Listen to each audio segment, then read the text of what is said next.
السلام علیکم ورحمۃ اللہ وبرکاتہ۔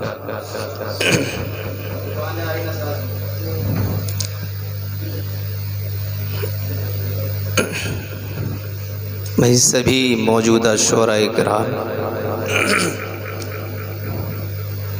آپ حضرات کے جذبے اور الفت و محبت اور جوش محبت کو سلام،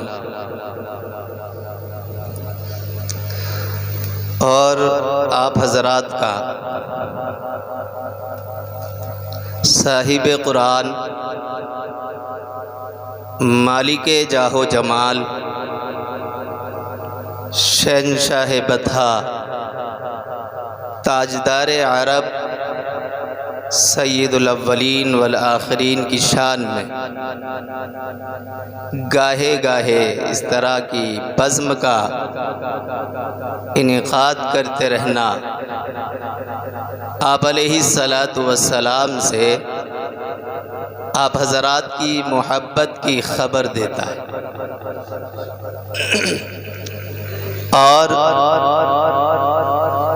میں یہ سمجھتا ہوں کہ ہو سکتا ہے یہی محبت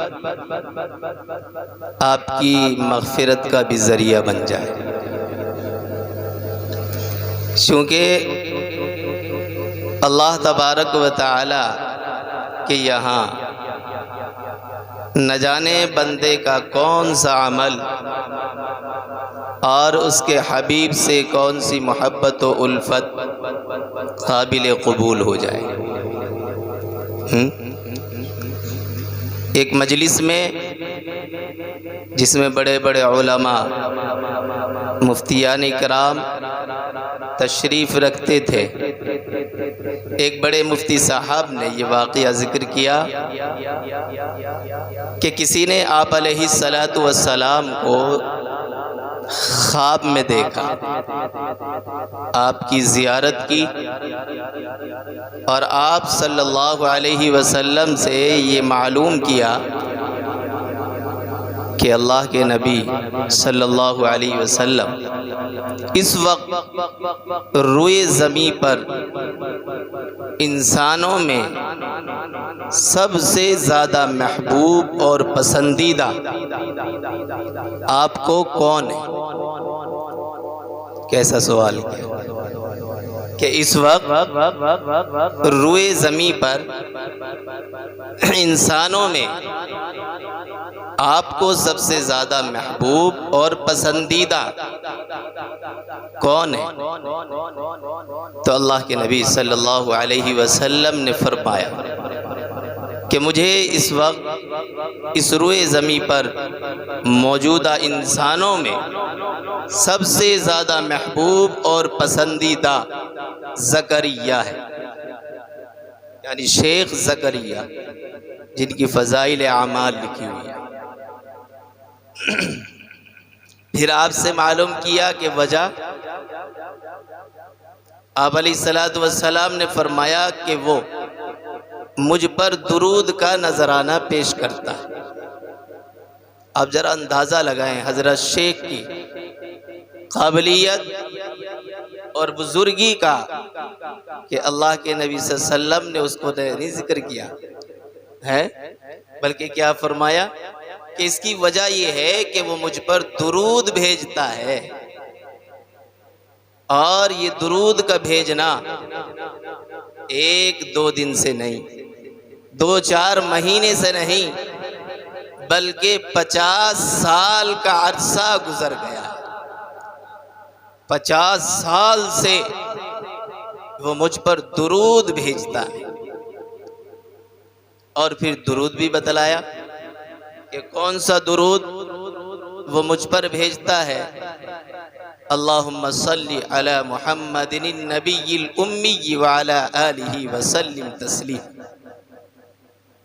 تو جب اتنے بڑی قابلیت اور بزرگی کے سامنے درود کا پیش کرنا آپ کی محبوبیت کا سبب بن سکتا ہے، تو آپ حضرات کا بھی آپ علیہ الصلاۃ والسلام کی شان میں گاہے گاہے مجلسوں کا اور ان بزم کا انعقاد کرتے رہنا ہو سکتا ہے آپ کی محبت کا، محبوبیت کا سبب اور ذریعہ بن جائے۔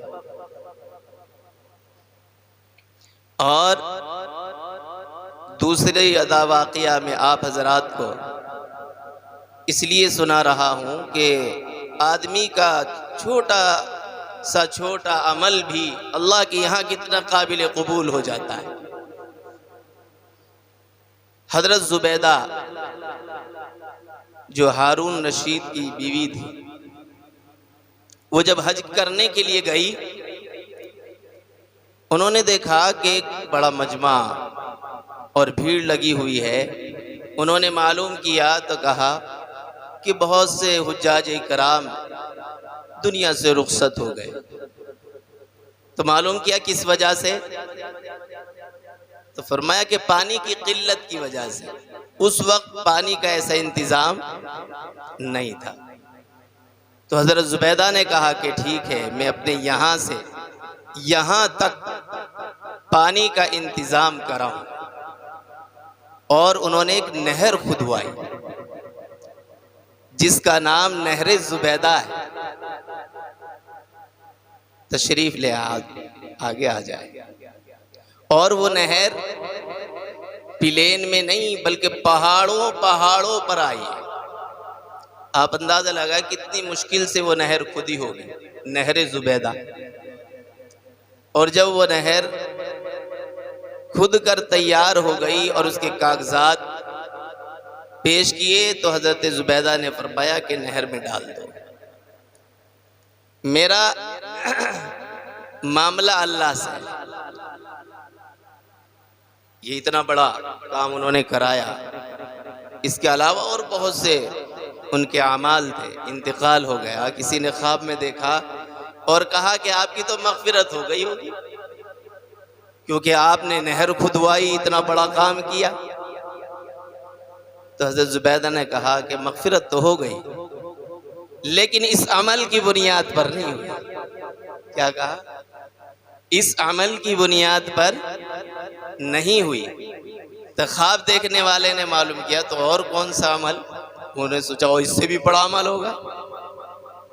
تو کہنے لگی کہ ایک مرتبہ دسترخوان لگا ہوا تھا، مجھے شدت سے بھوک لگی ہوئی تھی، میں کھانے کے لیے بیٹھی ہوئی تھی اور لقمہ میرے ہاتھ میں تھا، منہ کے قریب تھا۔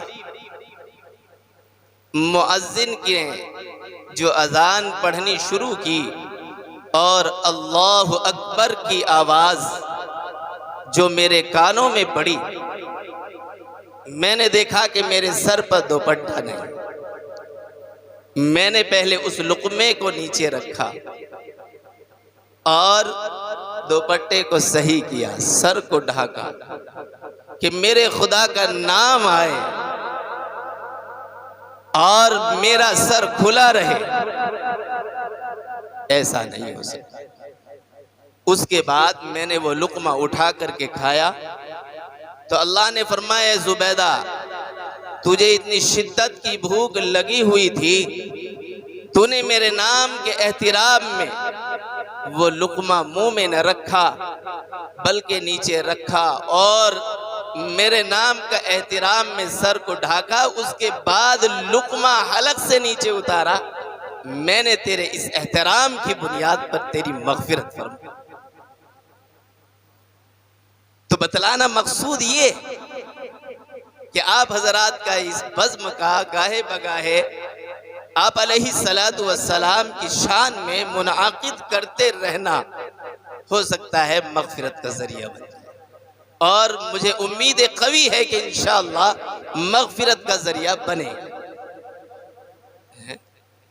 تو ماشاءاللہ کافی دیر سے شعراء کرام کی زبانی آپ علیہ الصلاۃ والسلام کی شان میں اشعار سن رہا ہوں، بڑی دل کو خوشی ہوئی ماشاءاللہ، اور دل سے یہ دعا ہے کہ اللہ تبارک و تعالی آپ حضرات کو ترقیات سے مالا مال فرمائے اور آج چھوٹی اور آتے آتے انشاءاللہ بڑے بڑے بزم اور بڑے بڑے پروگرام بھی اللہ آپ حضرات کے ذریعے منعقد کرائے اور آپ کی بزم کے ذریعے پوری دنیا میں پیغام پہنچائے، یہ میرے دل سے دعا ہے۔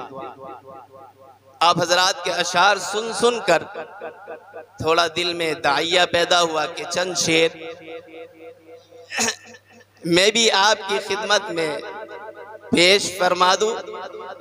حالانکہ میں کوئی شاعر نہیں، نہ شاعرانہ ذوق ہے، نہ شعر کہنا جانتا ہوں، نہ سلیقہ ہے، لیکن جب کسی سے محبت ہوتی ہے تو اس کے سامنے جب اس کا تذکرہ ہوتا ہے پھر وہ اسی کی بات کیا کرتا ہے، اور پھر چاہے کسی بھی جگہ میں ہو اس جگہ میں بھی وہ اسی کا تذکرہ کرتا ہے۔ اس واقعے سے آپ کو یہ بات اچھی طرح سمجھ میں آ جائے گی کہ مجنوں اور لیلا کی محبت سے کون ناواقف ہے۔ گھر والے جب پریشان ہو گئے مجنوں کے، لوگوں نے مشورہ دیا، دیتے ہی ہیں کہ ایسا کریں ان کو حج کو لے جائیں اور وہاں خانہ کعبہ کا غلاف پکڑوا کر دعا کرانا کہ اللہ لیلا کی محبت میرے دل سے نکال دے۔ تو خانہ کعبہ کے سامنے کھڑے ہو کر اور غلاف پکڑ کر جو دعا کی جاتی ہے وہ قبول ہوتی ہے۔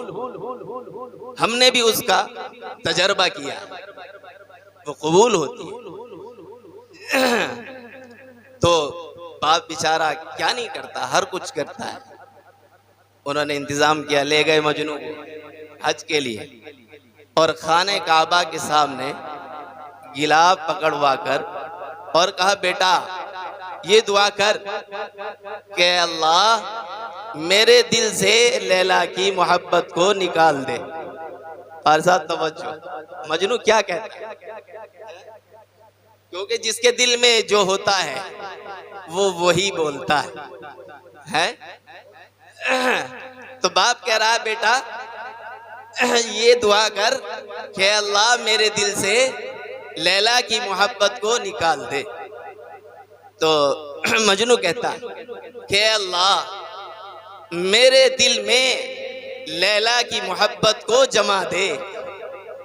کیا کہہ رہا ہے؟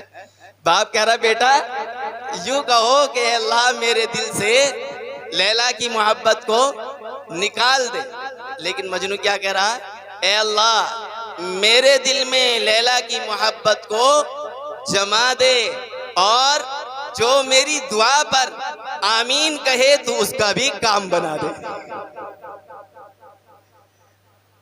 تو جس کے دل میں جو ہوتا ہے وہ بولتا ہے، ہر جگہ بولتا ہے۔ تو آپ کی اس بزم سے یہ اندازہ ہوا کہ آپ کو آپ علیہ السلام سے غایت درجے محبت ہے، اس لیے گاہے بگاہے آپ کی شان میں یہ بزم منعقد کرتے رہتے ہیں۔ اللہ قبول فرمائے اور محبوبیت کا ذریعہ بنائے۔ تو قاری صاحب اور شعراء کرام توجہ رکھے، شعر سماعت فرمائے نثر میں کہ اس گل بدن کی بوئے قبا یاد آ گئی۔ آپ علیہ السلام کو ذہن میں رکھے کہ اس گل بدن کی بوئے قبا یاد آ گئی، اس گل بدن کی بوئے قبا یاد آ گئی، سندل کے جنگلوں کی ہوا یاد آ گئی۔ بہت خوب، سبحان اللہ۔ اور توجہ کہ صدقہ رخ رسول کا بانٹا خدا نے جب، صدقہ رخ رسول کا بانٹا خدا نے جب، تھوڑا سا حسن چاند کی تھالی میں رکھ دیا، تھوڑا سا حسن چاند کی تھالی میں رکھ دیا، اور وہ شہنشاہ کون و مکاں ہیں، وہ شہنشاہ کون و مکاں ہیں، سارا عالم ہے ان کا سوالی،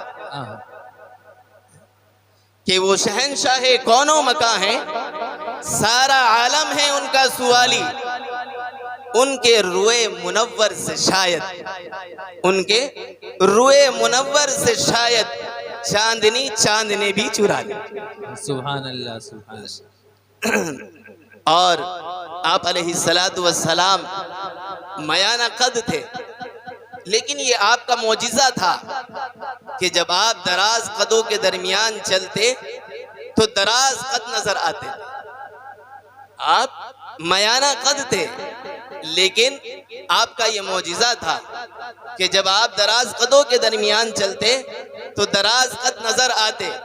ایک غیر مسلم شاعر کرشن بہاری نور جو گلستان شعر و ادب لکھنؤ سے تعلق رکھتے ہیں، کہتے ہیں کیا حسن کیا جمال ہے، کیا حسن کیا جمال ہے، کیا رنگ روپ ہے، سبحان اللہ۔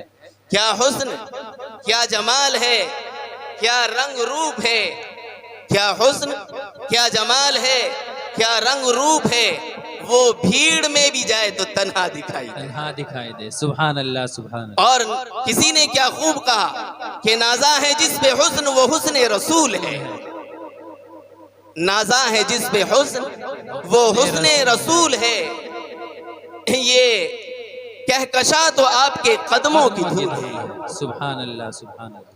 نازا ہے جس پہ حسن وہ حسن رسول ہے، یہ کہکشاں تو آپ کے قدموں کی دھول ہے۔